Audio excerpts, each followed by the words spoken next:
சங்கசுடன் அதிகாலையில் அவர் போர் கிளம்புறதுக்காக மிக பிரம்மாண்டமான படையை வரவழைச்சாரு. அந்த படையை மொத்தமாக அவர் அணிவகுத்துட்டு அவர் பாசறையிலிருந்து வெளியே வந்து அவர் விமானம் ஏறி நேராக சந்திரபாக நதிக்கரைக்கு போறாரு. அங்கே சிவபெருமானை பார்த்து அவர் வணங்கவும் செய்கிறாரு. அப்போ சிவபெருமான் சங்கசுடனை பார்த்து சொல்றாரு, சிறப்புமிக்க சங்கசுடனே, நீ ஏன் வந்து இவ்வளோ கஷ்டங்களை தேவர்களுக்கு கொடுத்துட்டு இருக்க? தேவர்கள்ட்ட இருந்து கைப்பற்றின தேவலோகத்தை அவங்ககிட்ட கொடுத்துட்டே அப்படின்னா நம்ம போர் வராமல் தவிர்த்துலாமே அப்படின்னு சொல்லி சொல்றாங்க. அப்போ சங்கசுடன் சொல்றாங்க, தேவர்கள் நாங்கள் துன்புறுத்துறோம்னு சொல்றீங்க, ஆனால் ஒவ்வொரு முறையும் தேவர்கள் வஞ்சகம் பண்ணி எங்களை ஏமாத்தி எங்களை வந்து கஷ்டப்படுத்துறாங்க, அதுவும் உங்க கண்ணுக்கு தெரியலையா அப்படின்னு சொல்லி கேட்குறாங்க. தேவர்கள் வந்து பார்க்கடலை கடைஞ்சி அவங்க அமிர்தம் எடுக்கணும், உதவி வேணும்னு சொல்லி கேட்டாங்க. நாங்கள் உதவி பண்ணோம்.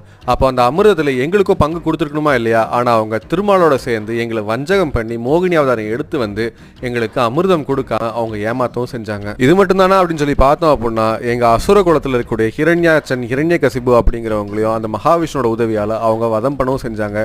இப்படி ஒவ்வொரு முறையும் எங்க அசுரர்களை அவங்க அழிச்சிட்டே தான் வராங்க.